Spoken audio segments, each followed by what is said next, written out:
breakfast small and lunch small. Just 2 bread in 1 meals. Not enough for one people. Very cold and clothes, no clothes. Every night cold. They give some people more clothes and another people not more. And we feel very bored here. You can just eat, sleep, use the slow internet. It's so bad. Just eat and sleep here. Anything other? No. We asked them for language courses. They said we don't have it now because this is an emergency camp. I want money, yeah.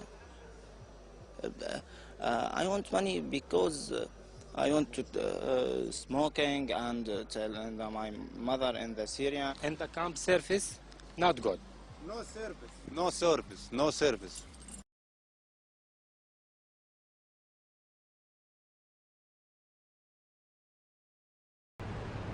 But it's here, under the shelter of the viaduct, that I find Davy Pascoe. He has been homeless since 1991, in and out of hostels and living rough on the streets. How you doing, pal?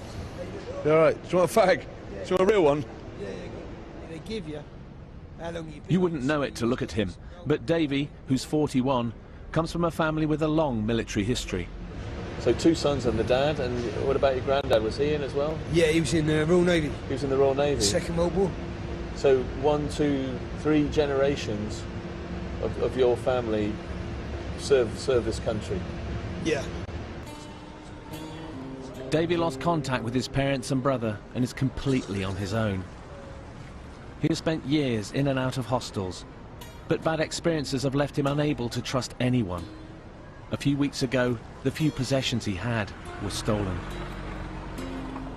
It's heartbreaking that a highly trained tank driver can end up homeless for 17 years. I feel a bit choked up, to be honest. I feel really sorry for him. It's desperate, isn't it? Desperate. I'm being pathetic. God. I just want to scoop him up and take him home, you know? Really.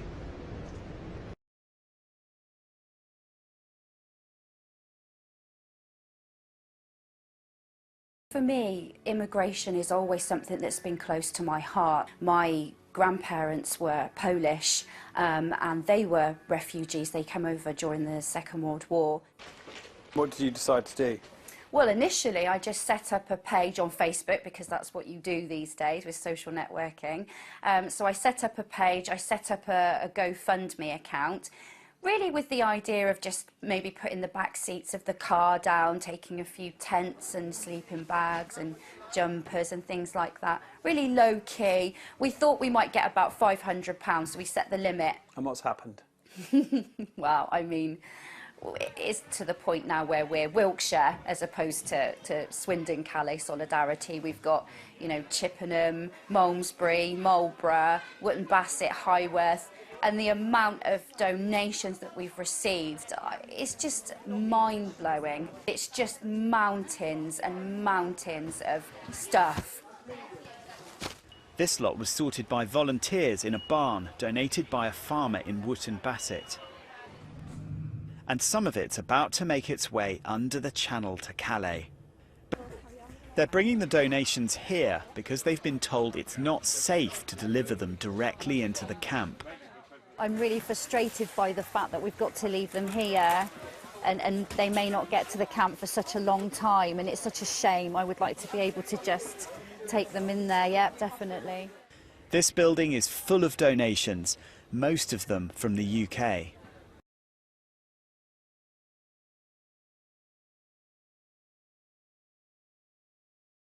This is baby Donald. He spent much of his early life homeless with his parents living in a car in the Bournemouth and Poole area. His mum and dad had contacted the media desperate to find somewhere to live. 6 weeks after being born, Donald had died. Now there are fears that his story may not be the last. Paul and Jan, not their real names, are expecting a baby in just 2 weeks' time. But they're living on the streets. They didn't want to show us where they live for fear that they'd be moved or even attacked. They've asked us to disguise their identity.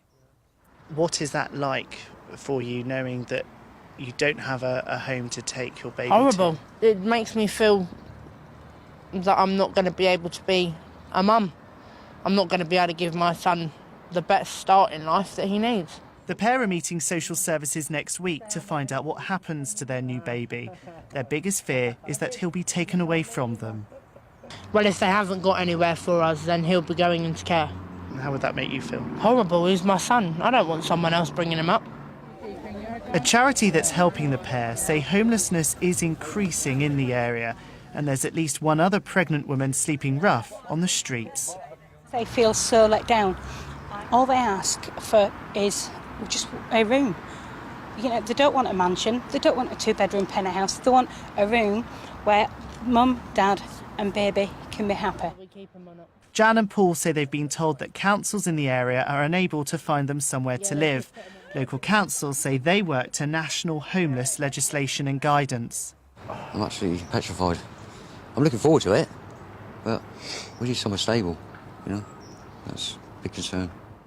Jan and Paul say they just want somewhere to live to raise their family, but both know they have an uncertain future ahead.